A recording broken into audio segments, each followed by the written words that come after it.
Does your makeup separate? Here's an example photo of where the makeup has separated away from the skin, and you can obviously see it looks quite patchy. Now, before I get into my best tips and tricks to avoid this, I'm going to show you that makeup is not going to look perfect on your skin because it is essentially separate from it. Here's just a few celebrity examples of where you can see real skin and real texture and where makeup isn't as flawless and photoshopped as you think. So used to seeing texture, acne, and everything else edited out online, so it's so great just to give you a quick reminder that it is all normal. Okay, now we've established that, I'm going to give you my top tips to avoid a patchy base. Your base is pretty much solely responsible as to whether your makeup is going to separate or not. For example, if you suffer with oily skin, then that can kind of get into the foundation. It's going to start to separate together because it's oil and the foundation mixing. And if you suffer with dry skin, the foundation, the powder is just going to stick to those dry patches and it is going to look patchy. So first of all, you're going to need to figure out your skin type and what works best for you. Personally, I need a moisturized base. It just works brilliantly. I find that makeup sits on top of it better. It's like a little protective shield and it avoids me getting any of those dry patches. I think if you've kind of got combination skin where you don't really suffer with either, I would definitely go for a moisturized base because you honestly can't really go wrong.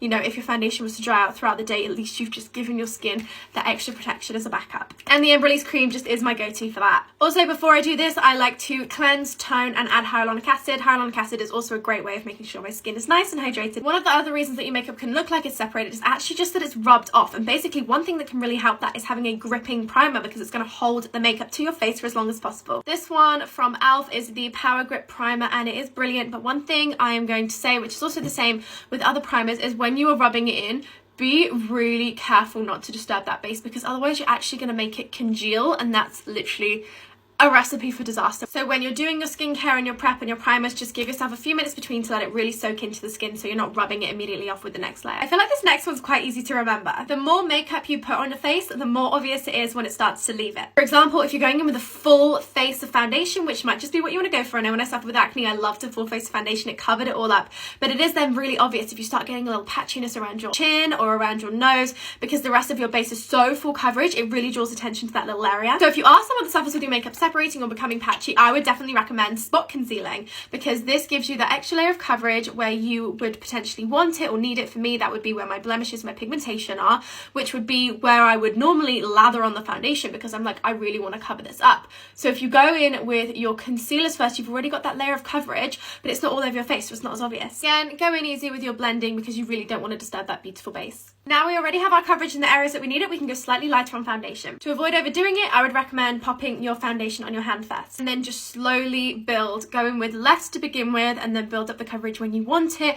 And your main areas that you're going to want to avoid really lathering that foundation on is your chin and your nose. And again, just really gentle with your blending. For around my nose area, I like to use what is just left on the sponge rather than putting a specific amount of foundation on those areas. Then I can just go back in and build the coverage in the areas that I wanted. I would really stick to cream products. Cream products are so brilliant because realistically your skin isn't matte, it's not dry, it's not a powder, base. So cream just melts in so beautifully and I just think it looks more realistic on the skin. Again, the less you put on, the less noticeable it is when it starts to leave. A powder puff is your absolute best friend because again, it allows you to control specifically where you're putting your powder. Cream products are also more likely to budge and move around because they're not as set in place as a powder. So when you are powdering your face, lather up on your powder puff, pat the excess off, and then just gently set things in place. If you do too much powder, you run the risk of drying it out. The other alternative is you can set your bronzer and your blush separately, which I do quite a lot because it also just adds that extra layer of pigment. One of my favorite and most important steps is you are going to want to drench your face in setting spray.